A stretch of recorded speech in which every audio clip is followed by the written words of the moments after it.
Good. How you doing?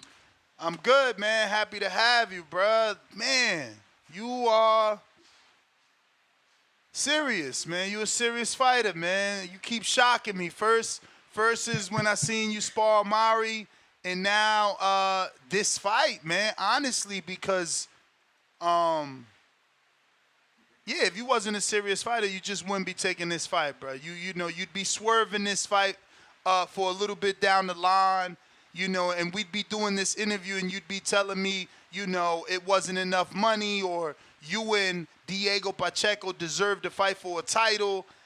I'm shocked, man. This is a big fight, tough fight. This kid's on a 9-fight knockout streak. Talk to me, man. What was the thought process behind taking the fight and obviously believing that you can win this one? Yeah, it's exactly that. Just a huge opportunity that presented itself to me. All the circumstances made sense. Um, yeah, it didn't take any convincing at all. As soon as the offer came to me, I accepted it. Said to make a few tweaks here and there to certain things, but it wasn't like anything major or any kind of um, circumstances where it will hold up any kind of negotiations or anything like that. Like I said, everything made sense to me. I look at this as a opportunity to show the world like what I can do against a what's perceived as a tough fight or an elite opponent. So yeah, it made sense to me. Right I like time, right opponent, right I like how right you fight. slid that in there talking about what's perceived. So you saying you don't think he's a tough opponent? No, I said perceived as a like world, like the perception of him obviously is that he's supposed to be like the future of the weight class. So for me, again, like it's an opportunity for me to show what I can do against somebody who the people say is that guy. Like that's really all it's about is me getting in the ring with the person that everyone says is the guy. Like, I mean, we've talked a few times and I've always told you like, I'm not going to get on here and talk crazy about any fighters, but if you ask me about them, then yeah, I feel like I could beat them. Or if you ask me would I fight this guy, I'm going to tell you yeah. So I'm just holding true to the philosophy I told you about, all those months ago. Like I'm just showing, like you said, I'm a serious fighter. Now, obviously, the advantages he has over you is youth. He's only 21. I mean, the kid, he's just young, right? He's got all that youth. When you roll out of bed, you don't. He doesn't roll out of the bed the same way, man. We just get older. Um, but with his youth, some could say his lack of experience. Do you see it that way, or do you think he's been able to garner more experience in the pro world because he's had the luxury of the big box promotion with Matchroom? I mean, yeah, he's got a machine behind him that's pushing him, which is no fault of his own. I mean, he had to put in work to even get on their radar for him to be in the position he's in now. So that's kind of irrelevant to me. Like at the end of the day, it's just about X's and O's, how we match up in the ring, what I feel like I can do, uh, places I feel like I can be dominant, and that's all I'm gonna focus on. I'm not really thinking about too much other than how do I win this fight, or how do we stack up against each other as fighters, not notoriety or anything other than, like I said, the fight itself. What is your reach? Because I know when I watch you fight, it looks like you have an extremely long arms and abnormal reach. But again, Diego is 6'4", 79-inch reach, and yours is not Right. listed. Oh yeah, we're gonna keep it a secret. We're just What? Come yeah, on, if we get everybody the chance sees to those measure it. long arms. We see the. Right, but you don't know exactly how long they are. So again, like if on fight night, they measure them, or during fight week they measure them, then we'll know. But yeah, I got some advantages of my own. Again, like I'm not getting, it's not like I'm jumping out of my depth as a fighter at all. Like physically, skill wise, IQ wise, like there's again, I'm not out of my depth at all. Do you believe that being the shorter man will be an advantage? Because, some people obviously prefer to be the taller man punching down. Some believe as a shorter man they could get on the inside and do the body work. I guess What is your preference? And this fight, you will be the smaller man by 4 inches. Do you think that makes a difference? I mean, yeah, it depends. Again, you just have to know what to do, when to do it, why, how, etc. I mean, again, like it's about X's and O's. You know, you're boxing is the type of sport where you're taking what you're born with and trying to apply it. It's not like football where you can fit into a scheme or a coach can put you in position to be successful depending on the guys who are around you. So again, like I'm not too worried about like those kinds of things. I mean, I'm putting together a game plan based on, you know, his physicality and my physicality, and like I said, we just gonna see how it matches up on April 6th. So before I had hit you up, I had texted the news to your manager, and I'm like, wow. And his first response was like, he said, yeah, he thinks he could beat him. And I'm like, wow, you know? Because again, Diego's younger, taller, quote unquote, has the power. The trainer too, right? Like, this is gonna be a coming out party for you. We've been following Diego's career since basically 0-0. I'm pretty sure Matchroom had all of his fights, if not got him when he was already 3-0. So yeah, I mean it's just one of those things where we are forced to believe in what's been put in front of us. I got to see. Exactly. That's what I've been trying to get you to like. I don't want to have to say anything.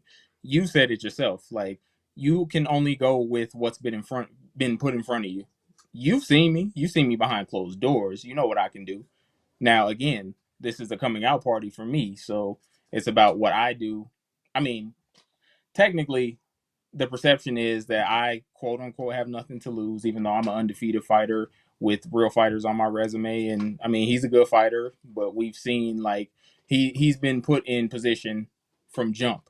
Like me, I kind of had to earn my way to this fight.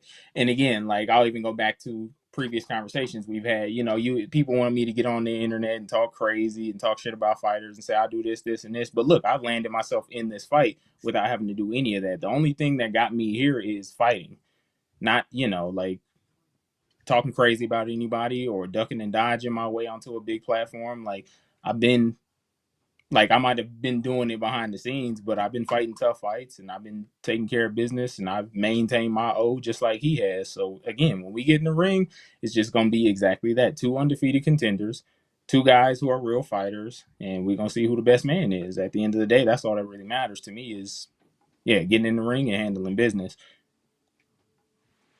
So that's a conversation we've had here, and I won't say conversation, I would say debate. What makes a contender in your opinion? Because you called yourself a contender. So why do you believe that? I'm contending for two of his titles. He's got to defend two of his titles against me. But those are minors. They're not I world mean, yeah, titles. but they put you in place to be a contender.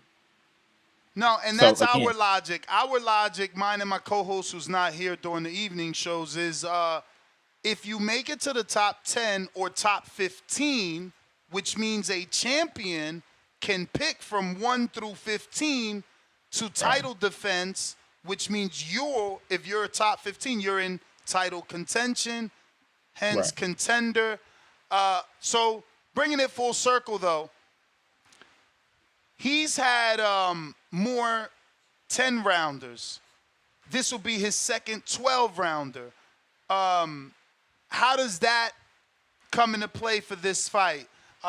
He's sure that he can do the 10s and the 12s. I'm sure you're sure you can do it because you've done in sparring, but never under the lights, never in an actual professional fight. um, I mean, he's had fights scheduled, but again, knockout streak kind of cuts off the round. So we haven't seen him. I mean, we haven't seen either of us in 9, 10, 11, 12. Furthest we've seen of him is round 9. So I mean, I understand. Of course, you're scheduled to fight a certain amount of rounds, or you're going to train for a certain amount of rounds. But again, like I don't train like I've had for 8 round fights. I'm not training like, oh, I'm only going to be good for 8 rounds. Like I'm training like a world class fighter does as well. I'm sure the same way that any other world class or 12 or 10 round fighter would. So yeah, yeah, we haven't seen him. We haven't seen me. So again, it's new. It'll be new territory for the both of us. Speaking of new territory, ironically, you get to be in new territory, Las Vegas, but it's a new casino. This is the first time we're gonna see boxing in the Fontaine Blue. Did that even cross your mind? Does it matter, or is it just more about the fight? It doesn't matter where you're fighting at. It don't really matter. I mean, it is dope to be fighting in a place like Vegas. Obviously, it's just with the again, the perception that comes with fighting in Vegas. People don't really look at you like you've made it unless you fight in Vegas. So again, like coming out party and to do it at a brand new hotel, in the American mecca of boxing at least, is it's big. I mean, I'm not taking it lightly. It's a huge opportunity, but again, I'll be ready for it. I know you visited Vegas when I met you in person. What are you doing for this camp? Because obviously you got a lot of time, right? This is not scheduled till April 6th. Yeah, we still a ways away, but yeah, I'm not gonna give away not gonna give away too much. Again, I'll be ready. I'm training like a world class fighter. I'm gonna be getting world class work, and yeah, again, April 6th, we're gonna be ready for rounds one through however many it goes. So it's safe to say you're not coming out to Vegas. I mean, I'm in Florida now, but you're not going to be in Vegas for this camp. I didn't say one way or the other. I just said that I'll be getting world class work, and I'm gonna train like a world class fighter, and I'll be ready for April 6th. So you flying them in. We just trying to distinguish where this camp is going to take place. Right, but what does that matter? Oh, it That's matters. all. I mean, altitude, getting to Vegas early since the fight is taking place there. Different time zone, different altitude. A lot of things come into play, man. I mean, Right. this I guy's mean, a stud. So, for you got to look at it like a guy like me, right? I met you, now I'm invested. I watch you spar, so I know you're talented. I picked right. you, made money off of you on Money Pal in a fight that people didn't expect you to win.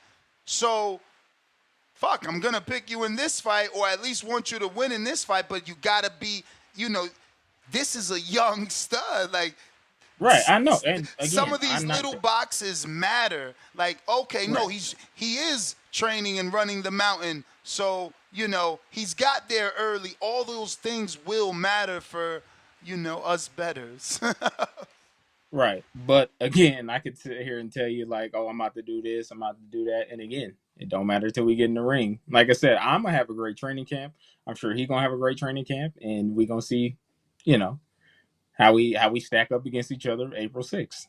But what again, I have no stones I'm worried about leaving unturned or no boxes I'm gonna leave unticked. I'm working. I'm in what shape now. what does Diego do best? Um, I think it's more mental. Like this is no fault of his own. No, I mean he's a big tall guy. He can punch, and I think fighters get in the ring with a defeated mindset already because of physical factors. Again, boxing so much more than just how big is this guy, how strong is he, how hard does he punch, how many knockouts does he have. Boxing so much more than that, and I think that people get caught up in that and don't focus on the things that they can do to be successful. But I mean, like I said, I will say, he can punch. He's got some good poise for somebody who's so young. To be under the lights and fighting a guy like Coceres in his last fight to overcome the difficulties he did have in that fight. I mean, I give him credit, but again, that's why I want this fight, and that's why I took this fight immediately. Is because I see a good fighter, but I also see somebody I can beat. What is it about him? I mean, obviously not asking you to give it away, but what is it about him? Because again, that was the most shocking, that you jumped on the fight so quickly, and it was no persuading, you know. So yeah, what is it But about it's him? boxing. What did? Let me ask you, since we here. What made you think that I would shy away from it? What made you Lack of so surprised that I experience, missed the lack fight. of experience, or lack of 10 rounders, lack of better opposition, right? Like your biggest win is Money Powell. I guess the last fight, Oliveras, is decent, but like, bro, Diego's, he's got the better. He's been in there with better talent to groom him. You know, you're gonna have to, like I said, it's gonna have to all happen on one night for you. And has the media ever been wrong about their perception of a fight? Has the media ever picked wrong before? Just something to think Of about. course, of course. All right, We something to didn't think even about. think what is it, Basuro was gonna get the win Barroso, yeah. I mean, over. again, yeah, and it's not like it's that kind of fight where it's like a 40-year-old man versus it's this is a good fight. Like when you sit down and really break things down, like okay, knee jerk reaction is to pick the more popular guy or the more groomed guy. But again, this is gonna be it's a fight, you know? Do you That's all think I you're can say. more skilled than him? Is it because you think you're more skilled? Because that's what Floyd, he always left it to that. He's a C class fighter. I'm an A class fighter. Do you think you're just better at what you both do? I mean, I think the things that I am good at, I'm really good at, and those are good enough to overcome the things that he's good at. I'll just say that. Fair enough. Fair enough. Um, You kind of answered this. Ruin the 504 New Orleans says, "Can you tell us what sparring partners you plan on using?" You've answered, so we're just shouting them out. Um, Next one is from Treese in Toledo, Ohio. Says, "What's your thoughts on bare knuckle boxing, and have you been to the OTX baseball event? Yeah, excuse me, basketball event." I'll answer the first part. Bare knuckle boxing, that's a brutal, brutal sport. I never could see myself taking part in it. Never would. Respect to the people who do, but I would never. I can't even watch it. But no, I haven't been to any OTX basketball events. So Um, since he brought up OTX though, they're back for 2024. Did they contact you I haven't before heard. this? Oh, you haven't heard anything? Okay, Nah. okay. All right. James Valdez in San Antonio, Texas, he says, "Many believe David Morrell has the goods to beat the likes of David Benavidez or Canelo. What's your thoughts on David Morrell? Another guy in I your think division." yeah, another guy in my weight class. Again, he's looked impressive against everybody he's faced. My team actually got the chance to view him live. Obviously, I fought in Minnesota in my last fight on the undercard of his, and yeah, he packed the house out and performed in front of everybody and looked good doing it. I don't know how he stacks up against those guys. I don't think he's fought a guy of that caliber just yet, so I can't really say. I mean, he's got the goods naturally, but again, we got to see him against somebody who is also a world class opponent. You know. Have you heard of Darius Fulgham? Yeah, you had him on the show last night, right? Oh shit! So you like watch? That's what's up. Appreciate you. Well, I Yeah. did. I a Oh, few all seconds. right. Don't suit me up. All right. Nah, you know I mess with the show, man. You know I wouldn't be here if I didn't. Nah. Yeah. So he's a 168 pounder himself. He's got a fight with Golden Boy. So you have heard of him? Yeah, I've heard of him, seen him fight, all that good stuff. Oh, you watched him fight too. What's your thoughts? Yeah. Good.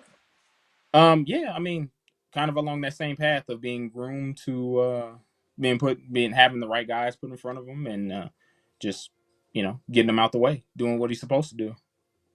This is a step up fight for him Saturday, in my opinion. What you think? What you think of your thoughts on Alantez Fox for him? Uh, I mean, I guess it's good to get different looks, different heights, and like reaches, and different things like that. I think this is another fight. No disrespect to Alantez at all, but I think this is another like uh, grooming type of fight. I mean, Alantez is a good fighter, but he's had some hard luck these last couple fights. He's been stopped a couple times in the last few fights, so I think he's kind of on the backslide, and you know, perfect for somebody like Darius, where they're at. For sure. Before we move on from him, what's your thoughts on him not now, obviously, and like you said, you watched the interview, but he's actually wants to fight David Benavidez. We don't hear many people say that, and since we're saying that, is that a fighter that you want to fight? Obviously, you be because this like his little brother. Let me tell you. Like I know Right. these guys very well. Like I did a whole camp with him in this house in I think it's like Rancho, not Cucamonga, but it's around there in the better area. And bro, they like brothers. You know what I mean? They used to live together. Now he's got a wife and all that. But like yeah, you know he's gonna be in the corner giving instructions, yelling. Oh, absolutely. The father is the trainer, so it's kind of an easy parlay for you to beat him and call out David. But yes, your thoughts on obviously, you know. Yeah, you said it all right there. Like this is the type of fight again that puts me in position for those kinds of fights. Like how could I say no to that, knowing the implications? I beat it, even if we don't fight for a year or two down the line, or if he, we never, if my name is never brought directly to him, or he's not, I'm not somebody he's thinking about. He won't forget about me beating somebody he's close to. So my name will always be burned into his mind after that. So if the fight ever happens, I think it makes it that much easier. So again, great fight, great opportunity, but it also has implications for the future. I'm glad that you're thinking that far ahead. Some of these fighters don't, man. We got Kerry G. This says Kerry G from, I'm assuming that's Sacramento by way of New York. How many miles do you run during camp a week? Have you made adjustments to your game for the height disadvantage with Pacheco? Um, I hate it. Well, I don't hate these kinds of questions. Thank you for the question, but I'm never gonna answer anything. Like I'm always, So you're gonna keep the detail specific. You don't want that. You don't want to put out, oh, I do 30 miles a week. yeah. Again, just because it doesn't. What does that mean to this viewer? Does it mean what does it mean to them? Is it going to change their perception of who's going to win or lose the fight? You know, Shit, some of these guys, yeah, this is a hardcore show. Some of these guys, it could sway their bet by a couple $100. uh, I mean, yeah, I'm obviously doing my road work, doing all the things a fighter's going to do to prepare for a fight. Um, but again, details I don't really like to get into just because it's not for everything ain't for everybody. Nah, for sure. Appreciate the question. James Benitez in Atlanta. Biggest fight of your career is right around the corner. I don't know what he meant. Ain't no, there's I don't know what he meant there. He misspelled something there. No, been a lot of outside noise in your ears lately. How have you been protecting your mental health lately? Or how do you still find peace? Salute and wish you well in your career. So I guess he Um, meant, because it's the biggest fight of your career right around the corner, there's been a lot of chatter, outside noise in your ears, and how you're dealing with that and mental health throughout your career. this is like boxing is the thing I do to keep myself mentally healthy. So, getting in the gym and putting in the work and like this is like easy for me. Like I'm not saying boxing is easy, but like doing the things that a fighter needs to do are easy to me because those are the things that do bring me peace. Like getting in the gym and studying fights, it's almost like escapism because boxing is a very small part of all of our lives. We're fighters and it's like all consuming thing, but it's only a small part of your life and a small part of your story. At the end of the day, there's life after boxing, so this for me is like an escape. So when people talk about like oh, the biggest fight of your career, or that, this is what I signed up for. I asked for this. I would not be in this position if I didn't want to be here. I didn't get here by accident, or I didn't get here because somebody put a gun to my head and forced me to do any of these things. I chose to be a fighter.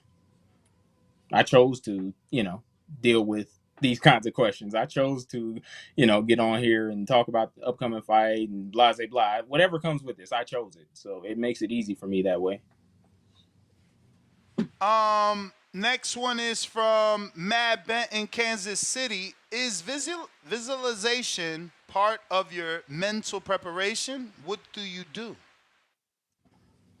Yeah, absolutely. You have to see it in your head before it comes out. That's with anything, anything you set out to accomplish. Of course, you have to visualize the good and the things, and the ways that you can make it happen, but you also have to think about the ways that things can go bad, obviously, so you're not surprised by a result or lack of results. So yeah, definitely you got to visualize for anything, anything that means anything to you. You have to visualize yourself being successful at it. This a this a good question. Alex from West Palm Beach, South Florida. Let's fast forward. And you have your hands raised against Diego Pacheco. Would you take on someone you've been in camp with, such as Edgar Berlanga? I didn't know that.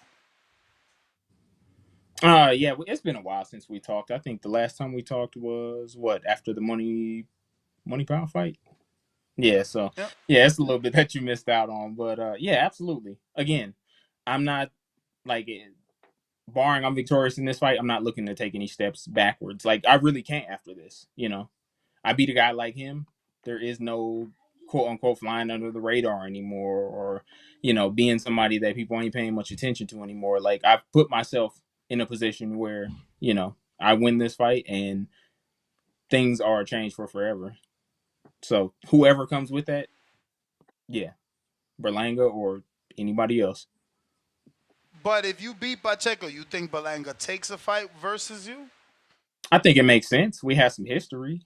I beat a guy that everybody's been telling him to square off against, so why not?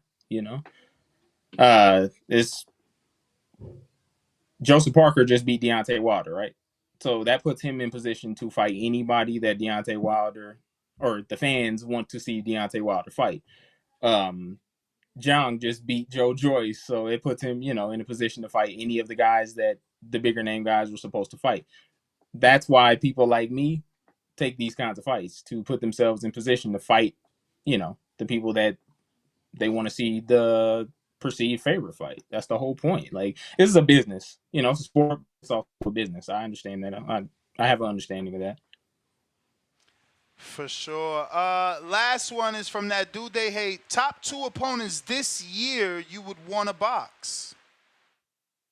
Well, we've got one uh coming up in April, and again, like I get past him, I definitely would love that Berlanga fight or anybody anybody like him. Anybody who is perceived as somebody who's supposed to be somebody in the weight class. Again, like I'm not looking to take any steps backwards after this. Like I took this fight with the intent to establish myself on the you know or take a piece of the spotlight, or you know work my way in and tell the people that I'm somebody that they need to be looking out for. So yeah, whoever comes with that, that's who I want. Technically, you don't need to go to Vegas, right? Like, what's the elevation in Colorado? Aren't you in Colorado? Yeah, it's the Mile High City, about a mile up, 5,000 plus feet. I mean, there's higher places we can go, higher places I will go. But yeah, um, I've been working here, and like I said, I got a great camp set up and some great work set up, and yeah, like I said, You was if about I to choose to share, say, you was about to say, I got a great setup here, and it ain't broke, don't fix it. You was going down that route. You was going nah, down what that I was route. gonna say is that if I choose to share anything with the people, then I'll share with the people. If not, I guess I'm like old school in that way. Like I don't really. You see my social media. I don't have a lot of followers. I don't post a whole lot, and if I do post, it's not very personal. Like boxing and my son is just all about the that I'm comfortable with sharing with strangers. I mean, I could. I'm looking in the comments now. Of the as we're doing the show. You see comments and it lets you know like people ain't really people don't Friendly. really give a damn about who I am. Like they want to see me fight, but they don't give a damn about me after that. As soon as them 36 minutes is over with, they like, okay, who's next? Like it's a meat grinder like any other sport. So I don't really feel too comfortable sharing anything with the people other than the things that I feel comfortable sharing. And again, we've You had know, multiple I ain't gonna front. conversations That and could all that. hold you back, though, man. You seen Andre Ward's career. Like, yes, he had a great career when it comes to Yeah, like I was just first about to say, ballot. hey. Yeah, That's but a undefeated Hall of Famer, gold medalist, multi-time world champion, Super Six champion. Like, who can say? I mean, you can say the same thing about Terrence. Like, he talk his shit, but he's not really like trying to be a celebrity. Like, I'm not trying to be a celebrity, not right now. Like, what did we just say? I got the biggest fight of my career coming up. I'm not focused on being a celebrity. I'm focused on being the best fighter I yeah, can be. because this the first one. But this the first biggest fight of your career. If you get past this hump, champ, then you said it earlier. Life, you know, that's when shit gonna get fun because you gonna be what Terrence was, right? Terrence, yes, he was a favorite, but like the way that he did it shocked the world. So is almost like an upset. Like you would have an upset. Like I don't even want to check what the betting lines is right now, Oh yeah, I but know they crazy, but I haven't been doing much. I ain't been on the internet much. I ain't been, looking at too much regarding myself. Again, like that's noise. You got to block that out and just lock in, really.